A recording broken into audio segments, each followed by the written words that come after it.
Di Desa Ngelawak, Nganjuk, Jawa Timur, Koperasi Desa Kelurahan Merah Putih sudah berada di tahap yang tidak lagi berbicara soal akan jadi, tapi akan digunakan. Kalimat itu bukan sekedar hiasan, sebab sudah terlalu sering proyek-proyek megah tampak mentereng hanya di atas spanduk, tapi hambar saat pelaksanaan. Nah, di Nganjuk ceritanya berbeda. Persiapan di Kota Angin ini bisa lebih dari 25 knot, tak ada waktu untuk menunda. Sehari menjelang peresmian operasionalisasi oleh Presiden Prabowo Subianto, Direktur Utama PT Agrinas Pangan Nusantara, Joao Angelo de Souza Mota, turun langsung untuk mempersiapkan segala sesuatunya. Ia tidak menunggu laporan di balik meja kantor yang dingin di Jakarta. Ia ada di sana, berkeringat, memastikan segala perintilan beres sebelum waktunya. Dari pengecekan sistem digital, alur masuk barang, hingga sudut tersempit di ruangan pengelolaan, semua dipersiapkan dengan matang. Ia ingin memastikan saat pita dipotong, mesin ekonomi ini harus langsung tancap gas, bukan baru mau belajar jalan. Koperasi Merah Putih 100% buka dan running dan jualan, bukan hanya sekedar buka-bukaan. Ini lihat harga-harganya begitu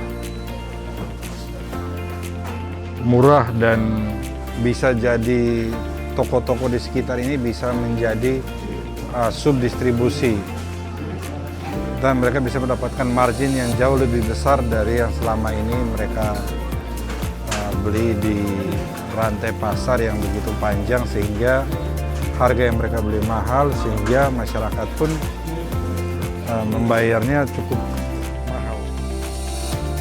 Pada saat yang sama, hadir pula Wakil Panglima TNI Jenderal Tandio Budi Revita untuk meninjau kesiapan terakhir.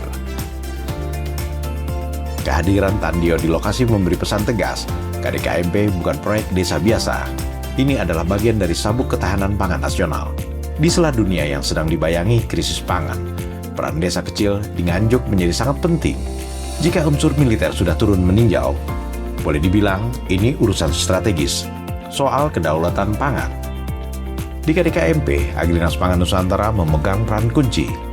Bekerja atas dasar instruksi Presiden, mereka bukan sekedar membangun gedung dengan semen dan batu, tapi membangun ekosistem dari hulu ke hilir. Kehadiran KDKMP sejatinya telah mengubah peta dagang di desa. Produk subsidi BUMN, sembako sampai sabun dan sampo merek terkenal misalnya, tak lagi harus berputar ke sana kemari. Rantai distribusi diperpendek, middleman yang selama ini paling gemuk dikempiskan, memberikan keadilan harga yang manusiawi dan sesuai dengan seharusnya diterima konsumen. Produsen masuk langsung, gerai Koperasi Merah Putih ikut hidup. Yang berubah bukan cuma tempat orang belanja, tapi juga yang selama ini paling lama menikmati untung dari jalur distribusi barang. Selama puluhan tahun, rantai distribusi hasil pertanian di sini cenderung ruwet, berliku seperti ular.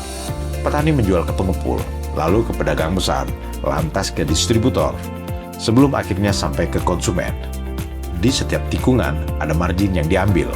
Akibatnya, petani yang paling banyak berkeringat seringkali jadi yang paling sedikit kebagian untung. KDKMP mencoba membedah penyakit lama ini.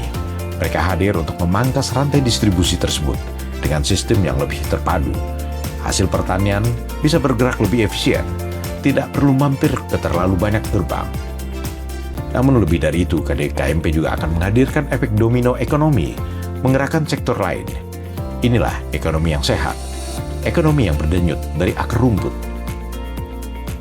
Di titik ini, KDKMP dimanapun berada, diproyeksikan menjadi contoh nyata infrastruktur desa, tidak hanya ada sebagai benda mati, tapi sebagai jantung ekonomi yang hidup. Agrinas terus memastikan sistem ini berjalan konsisten dari ujung ke ujung.